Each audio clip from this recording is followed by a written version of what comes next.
जय हिंद बच्चों, सीखो प्लस क्लासेस के इस सीरीज में आपका स्वागत है।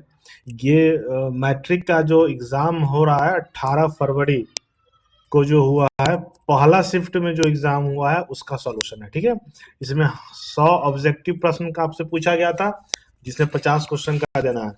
आप इसको अपने आंसर शीट से मिलाइएगा। ठीक है, और आज केवल ऑप्शन ही बताएंगे। ठीक है, डिटेल में आप नहीं बता पाएंगे क्योंकि बहुत लंबा वीडियो चला जाएगा। ठीक है, तो चलिए चलते हैं पहला क्वेश्चन से। क्वेश्चन कह रहा है कि किन्हीं दो धनात्मक पूर्णांक a और b के लिए यूक्लिड विभाजन प्रमेयिका के अनुसार अद्वितीय पूर्ण q और r होते तो समीकरण q बराबर बी क्यू प्लस आर को संतुष्ट करते हैं। जहां पर क्या हो जाएगा, ये r जो है, जो आपका c का वैल्यू है, r जो है b से छोटा होता, b से छोटा होता, और r जो है 0 से बड़ा और बराबर होता। ऑप्शन क्या हो जाएगा? ऑप्शन बी हो जाएगा। ठीक है, क्वेश्चन नंबर दूसरा, यूक्लिड विभाजन एल्गोरिथम के अनुसार 867 और 255 का महत्तम समवर्तक क्या होगा? देखिए, मसा निकालने के लिए तो हम क्या करते हैं, इसका बाइफर्केट करते हैं, मतलब इसको विभाजित करते हैं। इसको आप कीजिएगा तो 51 गुने क्या हो जाएगा 17, और 255 को कीजिएगा तो 51 गुने 5। तो कौन सा मिल रहा है? 51। तो ऑप्शन क्या हो जाएगा आपका? डी। ऑप्शन क्या हो जाएगा? डी, 51। ठीक है, अगला क्वेश्चन है 3 नंबर क्वेश्चन आपसे बोल रहा है 7429 का अभाज्य गुणनखंडों का गुणनफल है। तो अभाज्य गुणनखंडों का गुणनफल, इस गुणनखंड विधि से कीजिएगा तो क्या आ जाएगा? 17 गुने 19 गुने 23। ऑप्शन क्या हो जाएगा? ए। ठीक है, चलिए अगला क्वेश्चन नंबर 4। क्वेश्चन नंबर 4 आपसे कह रहा है कि यदि दो संख्याएं ए और बी का लघुत्तम समवर्तक और महत्तम समवर्तक क्रमशः सी और डी हो तो कौन सा ऑप्शन आपका सही होगा? तो देखिए, हम लोग जानते हैं कि पहली संख्या को दूसरी संख्या बराबर ऐसे उल्टे सी, क्या हो जाएगा? Option C. ठीक है, अगला क्वेश्चन है 5। निम्नलिखित में से कौन सी संख्या परिमेय है? परिमेय संख्या, परिमेय जो पी वाई क्यू के रूप में होता है, तो ये तीनों क्या अपरिमेय है। 4 क्या हो जाएगा? परिमेय, क्योंकि इसको बाहर 2 निकाल सकते हैं। ठीक है, क्वेश्चन नंबर आपका 6 नंबर क्वेश्चन है, वैसी संख्या जिसका व्यापक रूप पी वाई क्यू होता है, पी और क्यू पूर्णांक और क्यू नॉट इक्वल टू 0, तो ये किसका परिभाषा है?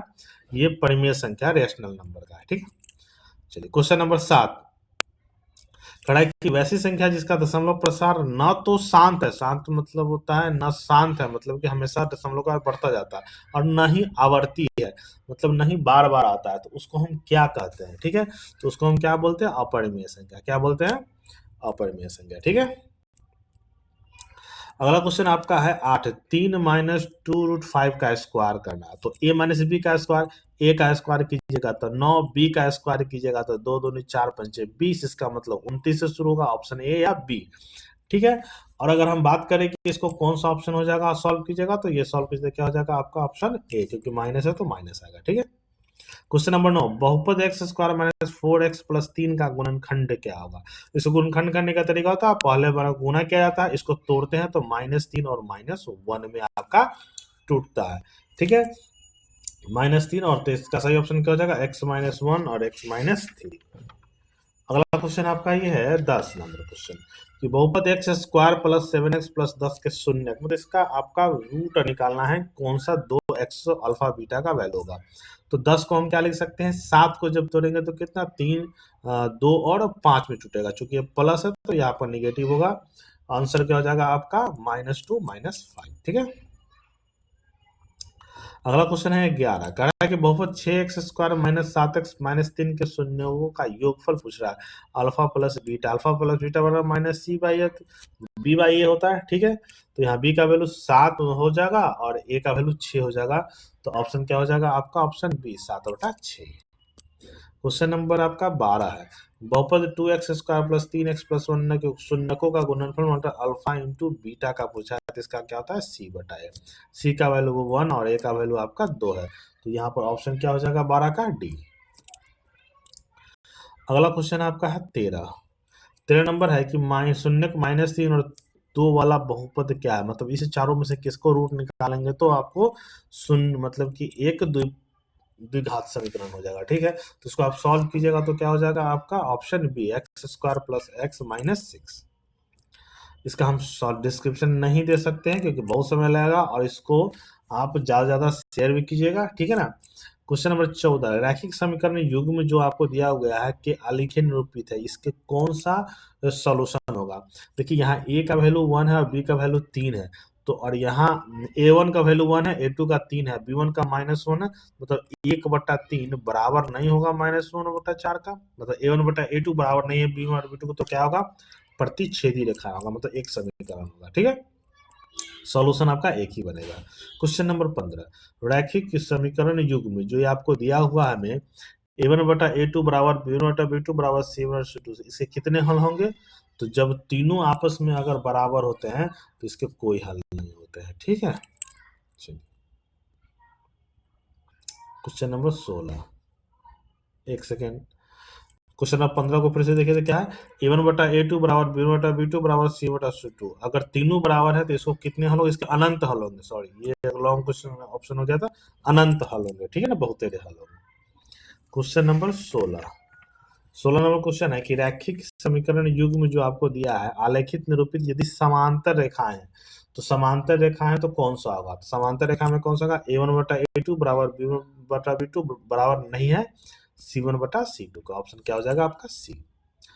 चलिए क्वेश्चन नंबर आपका 17 कहा है कि यदि दो संख्याओं का योगफल अंतर 14 और 4 है तो गुणनफल ज्ञात कीजिए, मतलब x प्लस वाई बराबर 14 दिया हुआ है, x माइनस वाई बराबर आपको 4 दिया है, तो अगर x का वैल्यू निकालेंगे तो 14 4 18, एक 9 हो जाएगा, 2x से भाग देंगे, एक का 9 होगा तो दूसरे का 5 होगा, दोनों को गुणनफल आपसे पूछा है, तो गुणनफल कितना हो जाएगा, 9 5 45, तो क्या हो जाएगा ऑप्शन ए, ठीक है। क्वेश्चन नंबर 18 करा कि शांत जल में नाव की चाल 8 किलोमीटर प्रति, मतलब धारा कितनी, शांत जल में आपसे पूछा है, और धारा की दिशा 3 किलोमीटर है, तो कहा है कि प्रतिकूल उल्टा जब चलेंगे तो उल्टा चलने पर क्या होता है, माइनस हो जाता है, 8 - 3 कितना हो जाएगा, 5 किलोमीटर प्रति घंटा, ठीक है।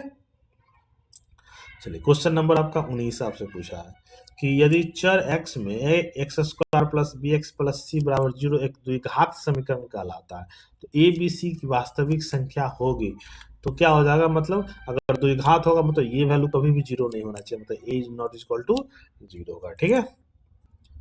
क्वेश्चन नंबर आपका 20, द्विघात समीकरण 5x² minus 6x minus 2 equal to 0 का विवेचक है, तो 0 का विवेचक आपका क्या हो जाएगा, इसको आप सॉल्व कीजिएगा तो कितना हो जाएगा आपका 76, यहाँ लेमडा का वैल्यू पूछा तो क्या हो जाएगा आपका 76, ठीक है, ऑप्शन आपका बी।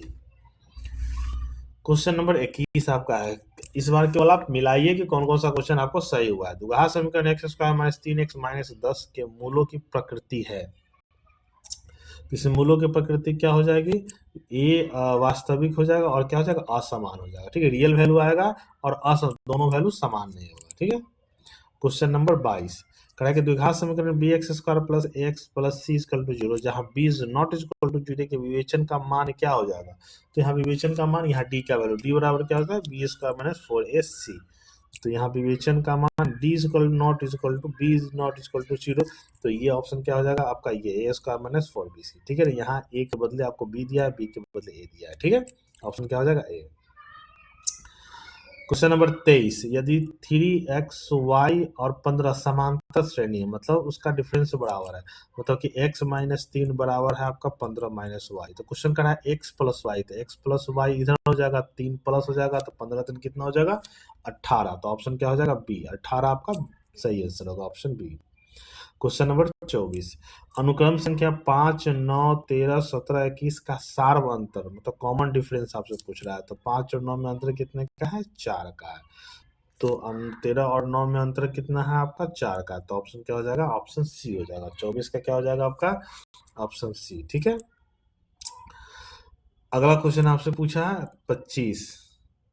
25 में आपसे पूछा है कि अनुक्रम -5 9 -1 3 7 का 13वां पद क्या होता है, तो आप पढ़ें tn बराबर a प्लस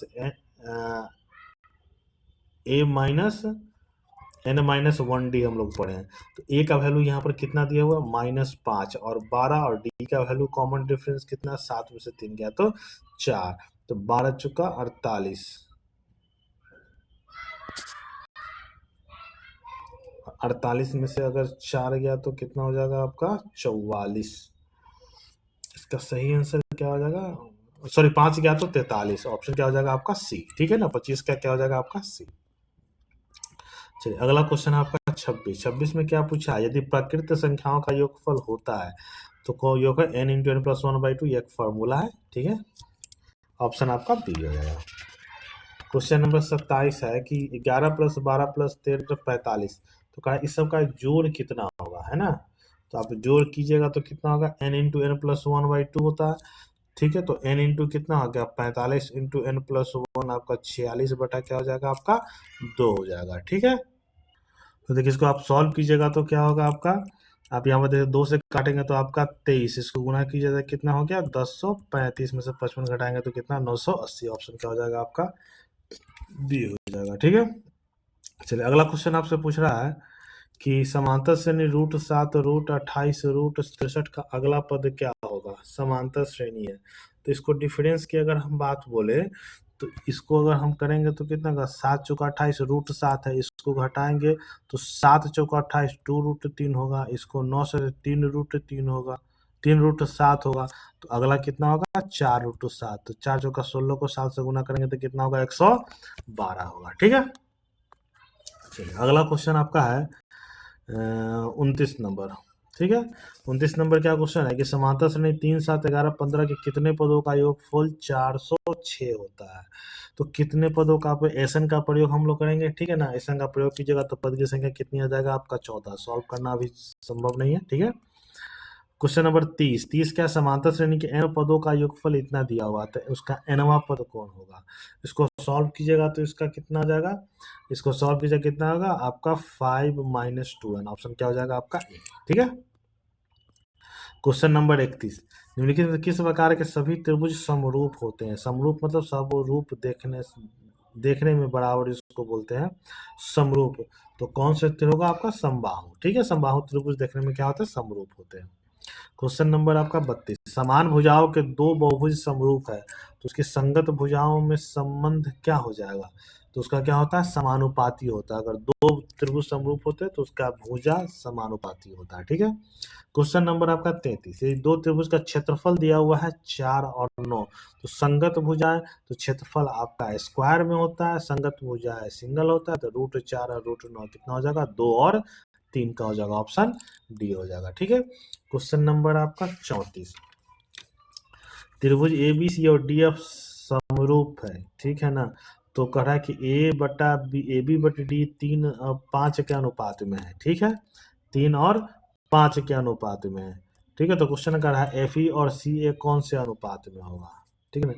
तो देखिए अगर साइड अनुपात में होता है तो कौन सा उसी अनुपात में बाकी साइड होता है, 3 और 5 के अनुपात में होगा, ठीक है। क्वेश्चन नंबर 35, कह रहा है कि त्रिभुज ए बी सी और त्रिभुज पी क्यू आर उसकी परिमिति 32 और 24 है। तो अगर ए बी 10 है तो पी क्यू ज्ञात कीजिए। तो परिमिति का अनुपात 32/24, तो ये हो जाएगा कितना 10 बटा, क्वेश्चन पूछा है पी क्यू। सॉल्व कीजिएगा तो इसको सॉल्व कीजिएगा कितना हो जाएगा आपका 15/2, ऑप्शन क्या हो जाएगा आपका सी, ठीक है। क्वेश्चन नंबर 36, कह रहा है कि 2 सेंटीमीटर भुजा वाले समबाहु त्रिभुज की ऊंचाई की लंबाई ज्ञात करिए, ठीक है ना। तो ऊंचाई की लंबाई आपका कितना होता है √3/2 इंटू एक भुजा, और एक भुजा की लंबाई कितना दिया हुआ है 2a दिया हुआ है, तो सही ऑप्शन कितना हो जाएगा a√3, ठीक है। क्वेश्चन नंबर आपका 37 नंबर क्वेश्चन क्या कर रहा है, निम्नलिखित से कौन सा विकल्प पाइथागोरस ट्रिक नहीं है। नहीं के बारे में आपसे पूछा है, तो ये सब आपको पाइथागोरस में आता है। नहीं में कितना हो जाएगा आपका ये 17 61 और 69, ठीक है। ऑप्शन क्या हो जाएगा आपका डी। क्वेश्चन नंबर आपका 38 है, कह रहा है कि 6√3 सेंटीमीटर ऊंचाई वाले समबाहु त्रिभुज का क्षेत्रफल ज्ञात करें। 6√3 का समबाहु त्रिभुज का क्षेत्रफल, तो ऊंचाई आपको दिया हुआ है, तो ऊंचाई आपको दिया है तो लिखा √3/2 इंटू ए इंटू भुजा, इससे हम भुजा निकालेंगे और उसके बाद भुजा के बाद क्या उसका क्षेत्रफल निकालेंगे। तो क्षेत्रफल कितना हो जाएगा इसका 36√3, ऑप्शन क्या हो जाएगा बी। क्वेश्चन नंबर 39 का है किसी त्रिभुज के किसी कोण का समद्विभाजक अपने सामने वाली भुजा को समद्विभाजित करती है, तो वो कौन सा त्रिभुज होगा। तो वो कौन सा त्रिभुज होगा, वो त्रिभुज क्या होगा आपका समबाहु त्रिभुज, ऑप्शन क्या हो जाएगा बी। क्वेश्चन नंबर 40 आपसे पूछा है किसी चतुर्भुज के सम्मुख भुजाओं के मध्य बिंदु को मिलाने वाली बनी आकृति क्या कहलाती है। तो कोई भी त्रिभुज लीजिए, बीच का मिलाइएगा तो कौन सा होगा, समानांतर चतुर्भुज। ठीक है, चलिए क्वेश्चन नंबर 41 आपसे पूछा है कि किसी समचतुर्भुज के विकर्णों की लंबाई 10 और 24 है तो उसके प्रत्येक भुजा की लंबाई ज्ञात करें। विकर्णों की लंबाई 10 24 मतलब ये 5 और 12 होगा तो ये कितना हो जाएगा आपका 13, क्योंकि समकोण त्रिभुज बनाती है। ठीक है, ऑप्शन आपका सी हो जाएगा। क्वेश्चन नंबर आपका 42 कहा है कि किसी बाह्य बिंदु से वृत्त में कितनी स्पर्श रेखाएं खींची जा सकती है, तो मात्र 2 स्पर्श रेखाएं खींची जाए, तो ऑप्शन क्या हो जाएगा आपका बी। क्वेश्चन नंबर 43 किसी वृत्त की त्रिज्या और बाह्य बिंदु से वृत्त पर खींची गई स्पर्श रेखा की लंबाई 7 और 24 है, मतलब यहां से खींचेगा तो ये 7 है और ये आपका 24 है, तो ये कितना हो जाएगा आपका 25 राइट एंगल ट्रायंगल से। तो सही ऑप्शन क्या हो जाएगा, ऑप्शन सी 25।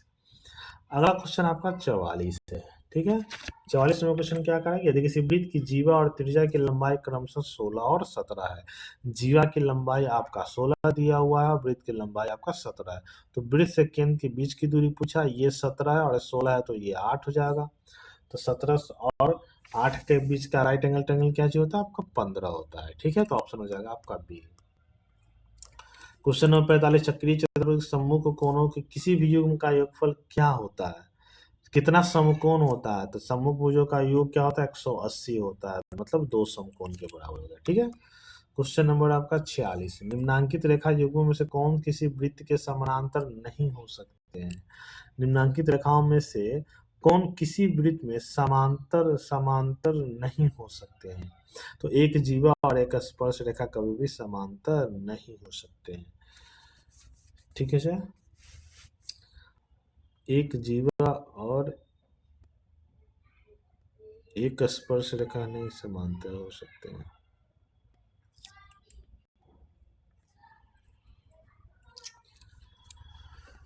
समांतर नहीं हो सकते, 2 स्पर्श रेखाएं कभी भी समांतर नहीं हो सकते, ऑप्शन क्या हो जाएगा सी, 2 स्पर्श रेखाएं कभी भी समांतर नहीं होती। क्वेश्चन क्या है फिर से देखते हैं कि निम्नलिखित रेखा युग्म से कौन सी किसी वृत्त में समांतर नहीं हो सकते हैं। 2 जीवाएं तो हो सकते हैं, 2 व्यास हो सकते हैं, एक जीवा और एक स्पर्श रेखा, एक जीवा और एक स्पर्श रेखा हो सकते हैं, 2 व्यास नहीं हो सकते, ऑप्शन क्या हो जाएगा डी। 46 का क्या हो जाएगा आपका डी। 47 हो जाएगा किसी वृत्त की किन्हीं 2 त्रिज्याओं के बीच का कोण 130 डिग्री है, तो त्रिज्याओं के अंतिम सिरों के स्पर्श रेखाओं के कोण कितना होगा, तो अगर एक 130 है तो अंतिम स्पर्श रेखाओं के बीच टोटल का 180 होता है, तो ये कितना हो जाएगा 50, ऑप्शन क्या हो जाएगा सी। क्वेश्चन नंबर 48 कह रहा है कि किसी समांतर चतुर्भुज के विकर्ण बराबर हो, समांतर चतुर्भुज के विकर्ण बराबर से क्वेश्चन पूछा हुआ है कि यदि कि समांतर चतुर्भुज विकर्ण बराबर है तो एक दूसरे को समकोण पर समद्विभाजित करता है, तो वो चतुर्भुज कौन सा होगा। ठीक है, तो वो चतुर्भुज कौन सा होगा आपका, बराबर है तो ये वर्ग होगा। ठीक है, बराबर नहीं है तो समचतुर्भुज होगा। ठीक है, क्वेश्चन नंबर 49 समचतुर्भुज के विकर्णों में क्या संबंध होता है, तो समचतुर्भुज का विकर्ण एक दूसरे पे क्या होता है, समकोण पर समद्विभाजित करता है, ऑप्शन क्या हो जाएगा सी। क्वेश्चन नंबर 50 कढ़ाई की किसी वृत्त के केंद्र पर ए और बी है तब परिधि पर ए सी बी है। ठीक है, तो वृत्त के बृहद चाप पर स्थित है तो ए सी बी क्या होगा। ठीक है, तो इसको आप सॉल्व कीजिएगा तो क्या हो जाएगा, ए सी बराबर क्या होता है ए ओ बी बाई 2। ठीक है, केंद्र पर बना कोण वृत्त पर बने कोण के आधे होते हैं। ठीक है, चलिए क्वेश्चन आपसे, यदि साइन थीटा 45/53 है तो कॉस थीटा बराबर क्या होता है, साइन थीटा बराबर क्या होता है लंब बटे आधार, साइन थीटा बराबर क्या चाहिए होता है आपका लंब बटे आधार, साइन थीटा बराबर क्या चाहिए होता है आपका लंब बटे आधार। ठीक है, तो ये लंब बटे आधार और कॉस थीटा बराबर लंब बटा कर्ण होता है। ठीक है, और कॉस थीटा बराबर क्या चाहिए होता है आधार बटा कर्ण होता है। ठीक है ना, तो कर्ण 53 दोनों में होगा तो ऑप्शन क्या हो जाएगा आपका 51 का बी हो जाएगा, ऑप्शन क्या हो जाएगा 51 का बी हो जाएगा। ठीक है, इसको ध्यान दीजिए, बोलने में मिस्टेक हो जा रही है कभी कभी। क्वेश्चन नंबर 52 है साइन 29 और कॉस 61 डिग्री। ठीक है ना, तो साइन 29 को इसको हम लिख सकते हैं साइन 90 माइनस 61 और दोनों को बाई कॉस 61 डिग्री, दोनों कट जाएगा तो क्या हो जाएगा ऑप्शन सी। ठीक है, क्वेश्चन नंबर 53 कहा है कि निम्नांकित विकल्पों में कौन इकाई अंक के बराबर नहीं है, इकाई अंक के बराबर नहीं है, सो आपसे पूछ रहा है। तो देखिए ये आपको इकाई अंक के बराबर है, सेक स्क्वायर ये भी इकाई अंक के बराबर होता है, ये भी इकाई, ये आपका ऑप्शन होगा, ये इकाई अंक के बराबर नहीं होता है। ठीक है, क्वेश्चन नंबर 54 क्वेश्चन आपसे पूछ रहा है, यदि किसी वृक्ष की छाया की लंबाई उसकी ऊंचाई के बराबर है तो सूर्य का उन्नयन कोण को, ये दोनों बराबर है, तो ये कौन सा बनेगा, 45 डिग्री। ऑप्शन क्या हो जाएगा आपका, बी। क्वेश्चन नंबर आपका 55 है, कॉस थीटा का मान साइन थीटा के रूप में क्या होगा, तो कॉस थीटा का मान रूट अंडर लिख सकते हैं cos square theta, cos square theta को 1 minus sine square theta. Option क्या हो जाएगा, ए। 55 का आपका ए हो जाएगा। ठीक है, केवल आप आंसर ऑप्शन को देखिए, ठीक है ना, सॉल्यूशन बाद में डिटेल में आप पूछ सकते हैं। यदि सेक थीटा बराबर कोसेक थीटा हो तो थीटा का वैल्यू क्या हो जाएगा, तो सेक थीटा बराबर कोस थीटा, थीटा का वैल्यू क्या हो जाएगा आपका, 45 डिग्री। ठीक है, 45 डिग्री पर दोनों का मान आपस में क्या होता है, बराबर होता है। ठीक है, question number 57, sine square 30 degree मतलब 1/2 का स्क्वायर, कॉस स्क्वायर 60 डिग्री 1/2 का स्क्वायर, माइनस कॉस 45 डिग्री 1 का स्क्वायर। इसको सॉल्व कीजिएगा तो कितना हो जाएगा, -1/2। ठीक है, क्वेश्चन है tan 30 डिग्री √3 tan थीटा बराबर 1, तो tan थीटा का वैल्यू 1/, tan थीटा का वैल्यू कितना हो जाएगा, 1/√3 हो जाएगा। ठीक है, तो √3 कितना होता है, साइन 30 डिग्री का वैल्यू, तो ऑप्शन क्या हो जाएगा, 58 का ए। ठीक है, 59 नंबर क्वेश्चन आपका, 59 नंबर क्वेश्चन क्या है कि cot theta plus 1/cot theta बराबर 2, तो tan square theta plus 1/tan square theta बराबर क्या होगा। देखिए ये तभी संभव जो इसका वैल्यू भी 1, इसका भी वैल्यू 1 होगा, और ये 1 है तो इसका मतलब ए का वैल्यू 45 डिग्री, तो इसका भी 1, इसका भी 1, 1 + 1 कितना हो जाएगा आपका, 2। सी ऑप्शन हो जाएगा 2। ठीक है, आगे question number 60, sine 4 theta minus cos 4 theta था, A square minus B square का वैल्यू आप इसमें पुट कर सकते हैं। ऑप्शन क्या हो जाएगा, 2 साइन स्क्वायर थीटा माइनस 1। 61 है कि sine theta plus sine square theta का वैल्यू 1 है, तो cos square theta plus cos 4 theta का वैल्यू क्या हो जाएगा, इसको सॉल्व कीजिएगा तो क्या निकलेगा आपका, 1 निकलेगा। ठीक है ना, क्वेश्चन नंबर 62 है, 1 + tan स्क्वायर ए बटे 1 + cot स्क्वायर ए। ठीक है ना, इसको आप सॉल्व करेंगे तो क्या होगा, इसको सॉल्व कीजिएगा तो क्या ऑप्शन आएगा, ऑप्शन सी हो जाएगा। इसका डिटेल अभी संभव नहीं है। ठीक है ना, 62 क्वेश्चन था, जिसका संभव उसको हम बताते चलते हैं, जो बड़ा है उसको आप अभी नहीं बना सकते। ठीक है ना, अब tan theta question, tan theta plus cot theta बराबर 5 है, तो tan square theta plus cos square theta cot square theta का वैल्यू आपसे पूछा जा रहा है। ठीक है ना, जिसको आप सॉल्व करेंगे तो क्या हो जाएगा, इसका वैल्यू क्या हो जाएगा आपका, 23 आएगा। ऑप्शन क्या हो जाएगा, ए। क्वेश्चन नंबर 64, समकोण त्रिभुज में कर्ण के मध्य, समकोण त्रिभुज में कर्ण के मध्य बिंदु को केंद्र मानकर वृत्त खींची जाती है, इसको मानकर वृत्त खींची जाती है, तो केंद्र क्या कहलाता है, तो बाहर की तरफ से के बनता है ना, तो वो क्या कहलाता है आपका, परिकेंद्र कहलाता है। ठीक है, क्वेश्चन नंबर आपका 65, 15 मीटर लंबी एक सीढ़ी ऊर्ध्वाधर दीवार के सहारे टिकी है, दीवार के साथ 60 डिग्री का कोण बनाती है, तो दीवार की ऊंचाई ज्ञात कीजिए। 15 मीटर लंबी एक सीढ़ी है, दीवार के साथ टिकी है, दीवार के साथ 60 डिग्री के बनाती है, तो ये 30 बनाएगी। इसको सॉल्व कीजिएगा तो कौन कितना आएगा, 15/2 मीटर। ठीक है, tan थीटा का प्रयोग करेंगे। क्वेश्चन नंबर 66, किसी त्रिभुज के भुजाओं की लंबाई 13 और 14 और 15 सेंटीमीटर, तो उसका क्षेत्रफल ज्ञात कीजिए।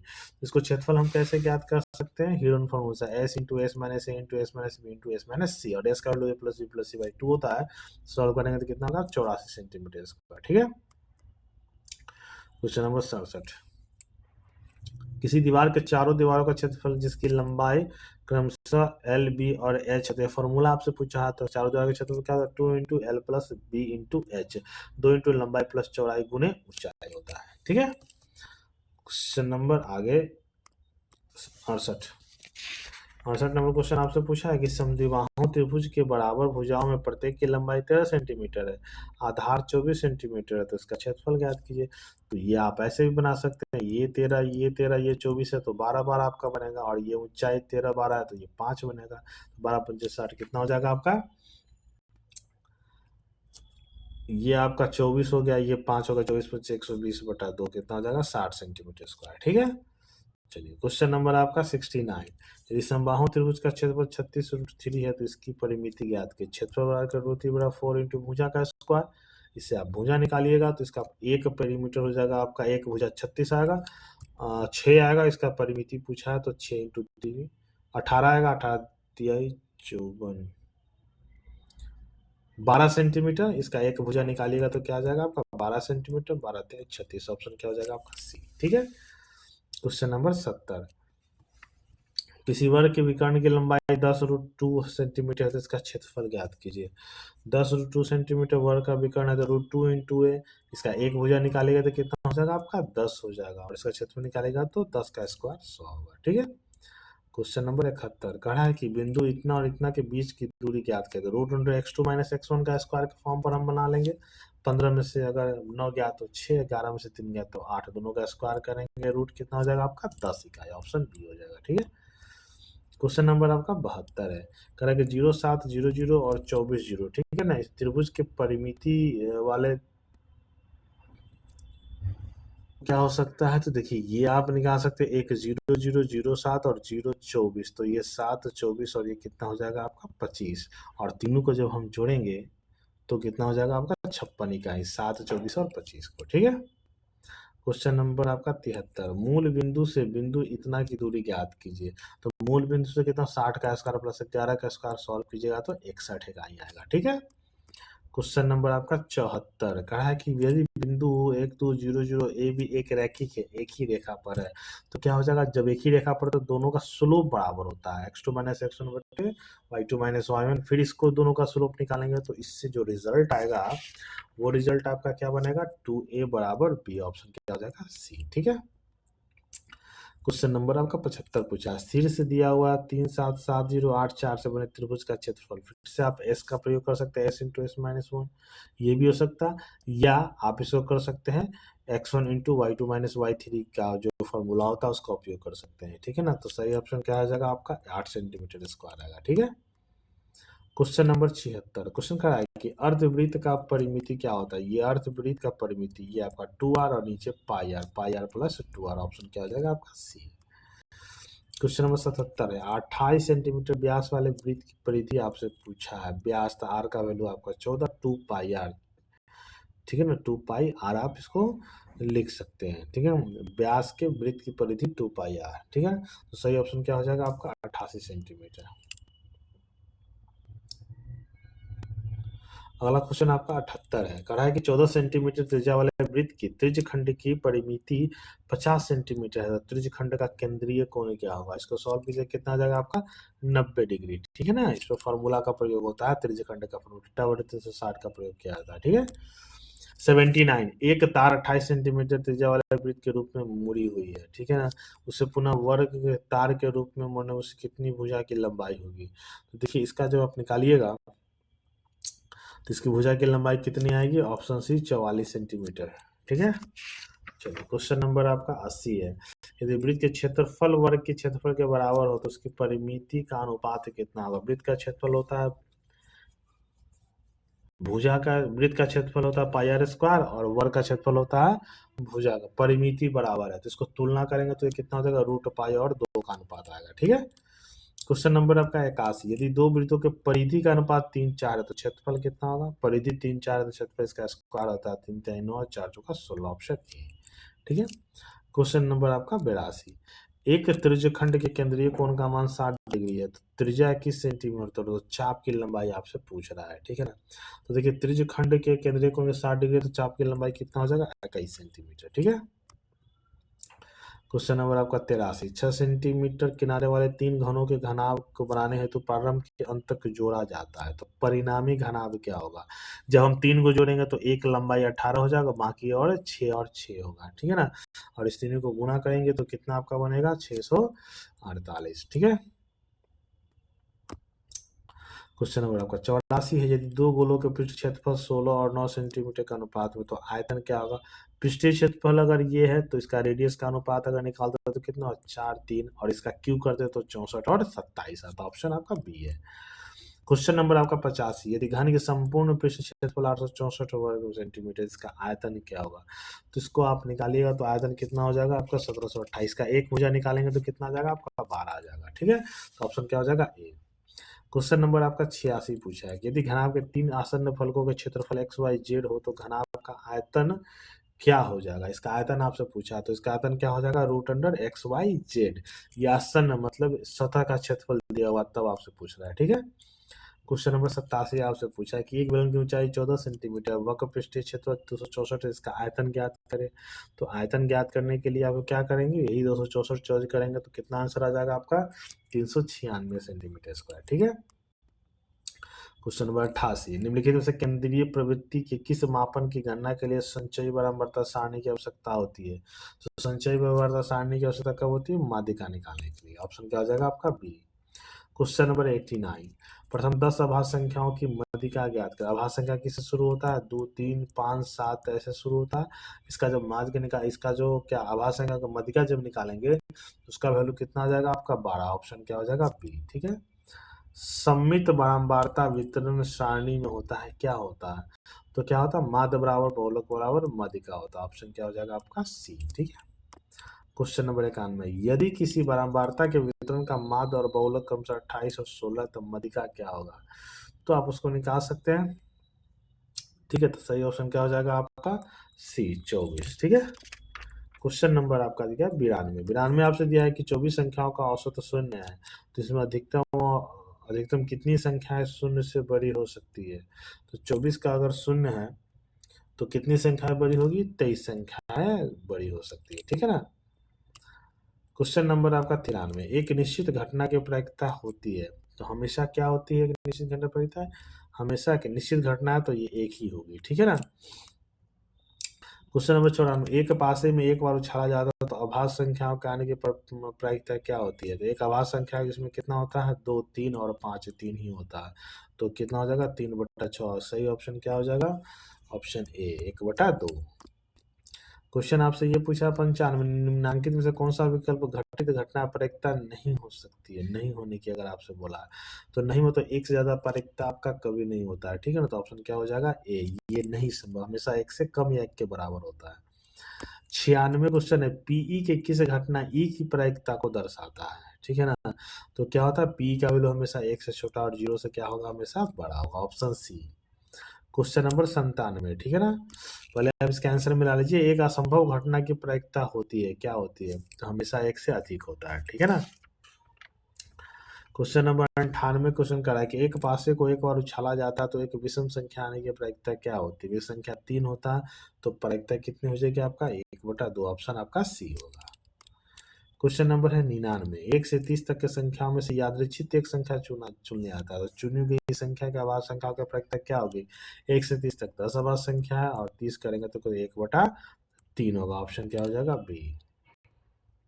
क्वेश्चन नंबर आपका 100, लास्ट है किसी खेल के जीतने की प्रायिकता 0.4 हो तो उसके हारने की प्रायिकता कितनी हो जाएगी, हमेशा एक में से माइनस होता है 0.6। तो इसको आप यहाँ इसको मिलाइए और आपको कितना स्कोर होगा कमेंट्स में कीजिएगा। ठीक है। अच्छा लगे तो शेयर लाइक कमेंट्स कीजिएगा। धन्यवाद।